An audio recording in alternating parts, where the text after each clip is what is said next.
Selamat siang pemirsa, seputar info kembali hadir di sela-sela aktivitas Anda. Bersama kami yang akan memberikan berita-berita terbaru dan teraktual hari Kamis 6 Oktober 2022. Pemirsa, baru-baru ini kita digegerkan dengan perubahan seleksi masuk perguruan tinggi negeri 2023 yang disampaikan langsung oleh Bapak Nadiem Anwar Makarim selaku Menteri Pendidikan, Kebudayaan, Riset, dan Teknologi beberapa waktu lalu. Di tahun 2023 ini, SNMPTN diganti menjadi Seleksi Nasional Berdasarkan Prestasi atau yang disingkat menjadi SNBP. Lalu SBMPTN diganti menjadi Seleksi Nasional Berdasarkan Tes atau yang disingkat menjadi SNBT. Kemudian, penyelenggara SNBP dan SNBT kini bukan lagi lembaga tes masuk perguruan tinggi, melainkan oleh Balai Pengelolaan Pengujian Pendidikan atau yang disebut menjadi BP3. Dengan perubahan ini, apakah masuk PTN akan menjadi lebih mudah? Atau malah memberatkan angkatan 2023. Pada Seleksi Nasional Berdasarkan Prestasi atau SNBP memiliki sejumlah komponen penilaian, yakni yang pertama, minimal 50% rata-rata nilai rapot seluruh mata pelajaran. Artinya bahwa semua nilai mata pelajaran menjadi penting karena bobotnya mencapai minimal 50%. Yang kedua, maksimal 50% komponen penggali minat dan bakat yang berupa nilai maksimal 2 mata pelajaran pendukung prestasi atau portofolio untuk program studi seni dan olahraga. Dengan kata lain, siswa harus berprestasi di seluruh mata pelajaran secara holistik. Dengan ini, siswa bisa mengeksplor jurusan atau prodi yang diminati. Namun, tetap harus memperhatikan komponen penilaian dan ketentuan di masing-masing prodi PTN. Sementara, kuota untuk SNBP adalah minimal 20%. Lalu, untuk Seleksi Nasional Berdasarkan Tes atau SNMPT 2023 memiliki minimal kuota sebesar 40% untuk setiap prodi PTN.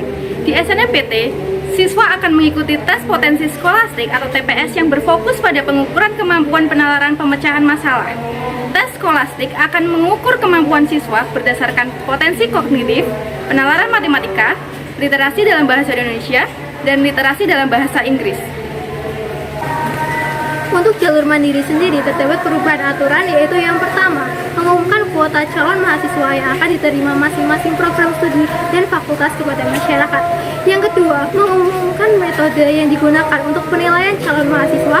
Dan yang ketiga, mengumumkan besarnya biaya masuk jika peserta dinyatakan lulus dan metode dalam menentukan biaya tersebut.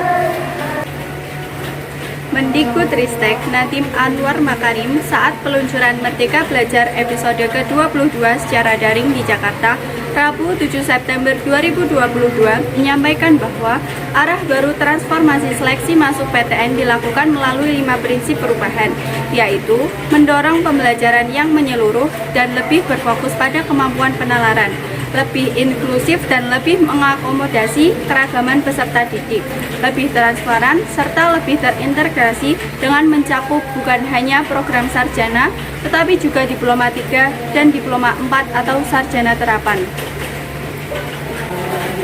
Melalui transformasi seleksi masuk PTN yang lebih adil, diharapkan akan mendorong perbaikan iklim pembelajaran di pendidikan menengah sehingga menghasilkan calon mahasiswa yang semakin kompeten. Menutup paparan, Mendikbudristek menyampaikan pesan, bangsa yang maju selalu dapat memberi kesempatan kepada orang yang memiliki bakat dan bekerja keras. Menanggapi hal tersebut, Rektor Universitas Gadjah Mada, Profesor Ova Emilia, mengatakan setiap kebijakan yang diambil tentu sudah melalui kajian-kajian. Beliau pun menanggapi positif skema baru seleksi masuk perguruan tinggi negeri untuk tahun 2023.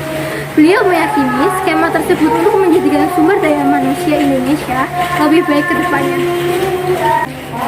Ketua Tim Pelaksana Persiapan Seleksi Masuk Perguruan Tinggi Negeri 2023, Budi Widyobroto mengatakan, kebijakan perubahan skema seleksi masuk PTN 2023 bisa mendukung seleksi masuk PTN yang berkeadilan, termasuk secara ekonomi.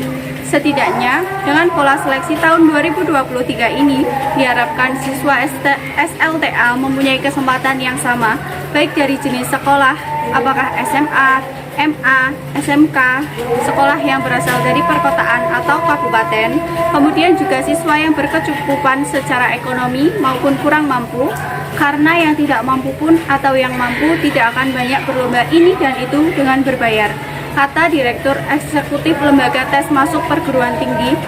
Ini dalam silaturahmi Merdeka Belajar di kanal YouTube Kemendikbud RI, Kamis 15 September 2022. Transformasi seleksi masuk PTN ini secara resmi akan diterapkan untuk penerimaan mahasiswa PTN pada tahun ajaran 2023 mendatang. Transformasi seleksi masuk PTN yang lebih adil diharapkan mendorong perbaikan iklim pembelajaran di pendidikan menengah sehingga menghasilkan calon mahasiswa yang semakin kompeten.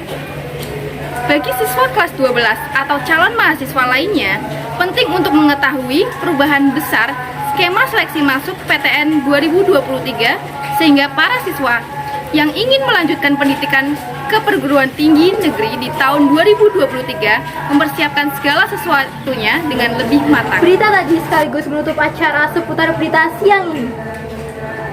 Kami mengucapkan Terima kasih dan sampai jumpa.